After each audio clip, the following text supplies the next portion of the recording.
আজ আমি তোমাদের সাথে শেয়ার করব মিষ্টি আলুর পায়েস বা রাঙা আলুর পায়েস। অনেকেই এটা রাঙা আলু বা মিষ্টি আলু বিভিন্ন নামেই ডাকে। এই পায়েসটা কিন্তু বিভিন্ন যে উপবাসের দিনগুলো থাকে সেই উপবাসের দিনগুলোতে কিন্তু অনায়াসে করে খাওয়া যায়। এই মিষ্টি আলুর পায়েস তৈরি করে নেওয়ার জন্য প্রথমেই আমি একটি পাত্রে 1 লিটার দুধকে গরম করতে বসিয়ে দিয়েছিলাম।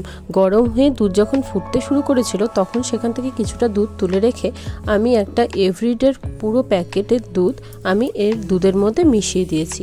এবার এই দুধটা আমি সসপ্যানের দুধের মধ্যে কিন্তু মিশিয়ে দিচ্ছি। এতে কি হবে, সুন্দর একটা ফ্লেভারও আসবে এবং দুধটা কিন্তু খুব তাড়াতাড়ি অনেক ঘন হয়ে যাবে।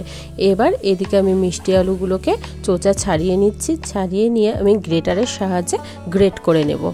মিষ্টি আলুগুলো গ্রেট করতে করতে তোমাদের একটা কথা বলে দিই, তোমরা যারা ভিডিও দেখছো তারা কিন্তু সকলে কিন্তু কমেন্ট করছো না। তোমরা লাইক করছো কিন্তু কমেন্ট করছো না। কমেন্ট করে জানালে কি হয়, আমার যদি কিছু ভুল ত্রুটিও থেকে থাকে সেটা আমি জানতে পারবো। তোমরা প্লিজ কেমন লাগছে ভিডিওটা, ভিডিওর কি ভুল ত্রুটি আছে সব কিছু একটু কমেন্ট করো। সমস্ত মিষ্টি আলুগুলো গ্রেট করে নেওয়া হয়ে গেলে গ্যাসে বসিয়ে দেবো একটি কড়াইয়ে দিয়ে দেবো 1 চামচ ঘি। আমি এখানে লিকুইড ঘি দিইনি, তাই তোমরা যদি লিকুইড ঘি হয় তাহলে 1 থেকে 1.5 চামচ ঘি দিও। এবার আমি দিয়ে দিয়েছি কিছু ড্রাই ফ্রুট, এখানে কাজু আর কিশমিশই আমি দিয়েছি। দিয়ে সামান্য ভেজে নিচ্ছি। ভেজে নিয়ে যখন কাজু কিশমিশগুলো মোটামুটি ভাজা হয়ে যাবে ঘিতে, দেখো কিশমিশগুলো ঘি খেয়ে পুরো টোপা টোপা হয়ে গেছে, তখন আমি উঠিয়ে নিচ্ছি। কড়াইয়ের বেঁচে যাওয়া ঘিয়ে আমি আরও কিছুটা ঘি দিয়ে দিয়েছি। দিয়ে 3-4টি এলাচ ফাটিয়ে দিয়েছি ফোড়নে। তারপর সামান্য নাড়াচাড়া করে আমি দিয়ে দেব গ্রেট করে রাখা মিষ্টি আলুগুলো। গ্রেট করে রাখা মিষ্টি আলুগুলো দিয়ে খুব ভালো করে নাড়াচাড়া করে মিষ্টি আলুগুলোকে বেশ সুন্দর করে ভাজা ভাজা করতে হবে।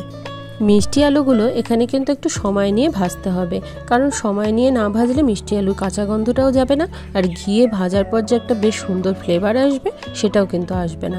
আর যখন আমি ভাজছিলাম তখন দিয়ে দিয়েছি এর মধ্যে সামান্য লবণ দিয়ে কিন্তু আবারও ভালো করে নাড়াচাড়া করে যখন বেশ সুন্দর করে লাল লাল হয়ে গেছে মিষ্টি আলুগুলো, তখন ওর মধ্যে ঢেলে দিলাম সেই ঘন করে জাল দিয়ে রাখা দুধ ঢেলে দেওয়ার পরেও খুব ভালো করে নাড়াচাড়া করে যেতে হবে এবং দুধ যাতে নিচে না লেগে যায় তার জন্য কিন্তু নাড়াচাড়া বন্ধ করলে চলবে না।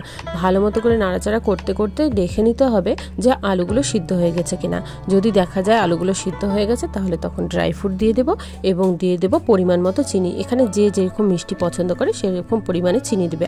আমি এখানে 1 কাপ পরিমাণে চিনি দিয়ে দিয়েছি। আমার মনে হয়েছে 1 কাপ পরিমাণে চিনি এখানে যথেষ্ট। এবার খুব ভালো করে নাড়াচাড়া করে যেতে হবে। চিনি দেওয়ার পর কিন্তু দুধটা একটু পাতলা হয়ে যাবে, আবারও নাড়াচাড়া করতে করতে দুধটা কিন্তু ঘন হয়ে যাবে। এভাবেই তৈরি হয়ে যাবে মিষ্টি আলুর পায়েস।